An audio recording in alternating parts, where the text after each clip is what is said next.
sa ating lahat, mga kapatid ko mga Pilipino. Unang-una sa lahat po, ako po ay nagagalit at ako ay naaawa. Nagagalit po ako kasi alam niyo kung bakit. Kasi ang mga kapulisan natin ay ginagamit ng mga politiko at ang ating mga kapulisan, sila ang sumasalo ng galit at sama ng loob ng bawat mamamayang Pilipino. Kaya naman ho ako ay nagagalit dahil dun sa mga ibang Pilipino na ang akala nila ay ang kalaban natin ay ang mga kapulisan at ang mga kasundaluhan. Kaya hindi ko na po maano yung aking nararamdaman ngayon.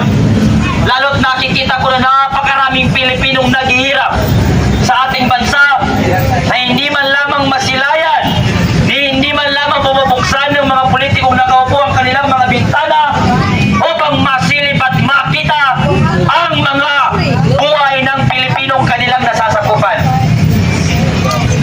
Sobrang hirap na po ng ating bansa eh.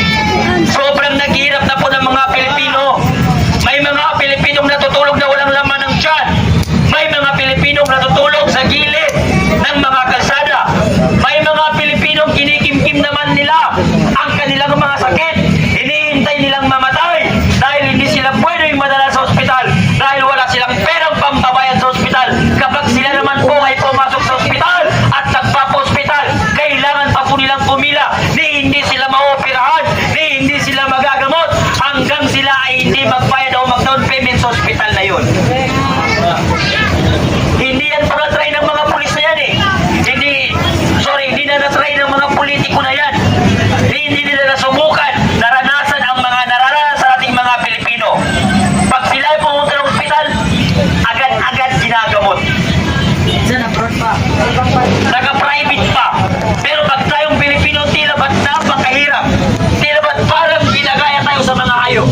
Pag Pilipino, nagkasala, agad-agad ginukulong, walang investigasyon. Bakit pag politiko at magnanakaw, bilyon-bilyon ang ninanakaw? Ang tagal ng proseso, pinapaikot sa Senate, pinapaikot sa House of Representatives, hanggang sa makalabas ang mga politikong magnanakaw sa bansang Pilipinas. Pag Pilipino naglabas ang sama ng loob sa mga politikong magnanakaw, ginukulong.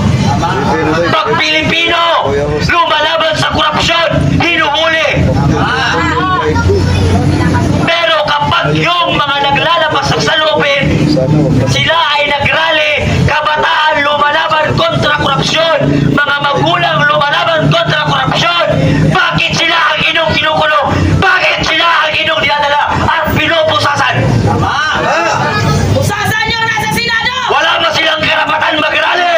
Wala ba silang karapatan labanan ang mga politikong magnanakaw na sila ang pinoprotektahan ng ating mga kapulisan?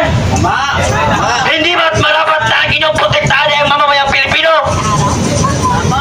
Wala ba kaming karapatan maglabas ng sama ng loob? Kaya mga kababayan kong Pilipino, mga mahihirap, lumabas kayo sa inyong mga bahay at lumaban tayo sa mga magnanakaw ng politiko. Isang sabi na po natin, iwan po natin ang mga kulay politiko na ating sinusuportahan at dyan sa mga ibang organizer ng mga nagrarally. Huwag kayong diputa at halang ang bituka. Tanungin ninyo ang sarili ninyo. Tatanungin din namin ang sarili namin. Ano ang pinagalaban ninyo? Ano ang pinagalaban namin? Hindi ba't korupsyon? O mga sakim din kayo? Kaya kayo ay hindi nakikisa sa taong bayan. Habang kami ay lumalaban, nakikibaka, kayo naman ay nasa ibang lugar. Kayo ay nasa entrance line. Anong kiniklaim ninyo? Gusto nyo mapunta sa inyong Robinson? Yung iba nasa EDSA monumento. Bakit? Gusto nyo kunin ang monumento? Yung iba nasa Luneta. Sinong pinapalis ninyo? Jose Rizal? Wala dyan ang kalaban natin. Ang kalaban natin ay nasa Malacanang at nasa House of Representatives. Sino? Si Bongbong Marcos na magnanakaw, si Sardico na kawatan, at si Martin Romualdez na magnanakaw. Yan ang dahilan kung bakit naghihirap ang mamamayang Pilipino. Walang mahirap na Pilipino kung matino ang namumuno sa atin. Kaya naghihirap ang Pilipino dahil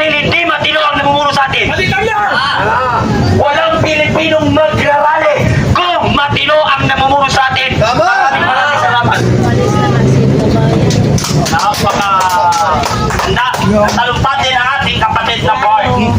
Subalit totoo naman po yan. Tingnan nyo naman, makikita ninyo. Bakit? Kung ang mga kapulisa, ang mga politiko ang nananakaw ng bilyon-bilyon, ay hindi nakukulong. Pero, ang mga ordinaryong Pilipino ay magnakaw ay kulong agad, hindi nadadaan sa tamang proseso.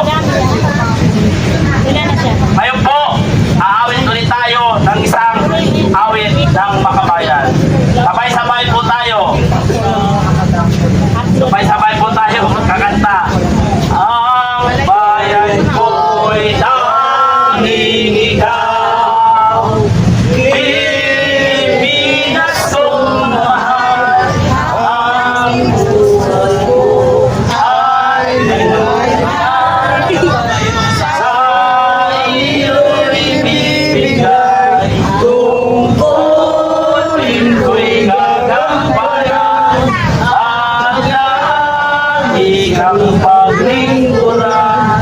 Ang bayan ko'y nabantayan, Pilipinas kong hirap. Okay, maraming salamat po kapatid na General Veteran.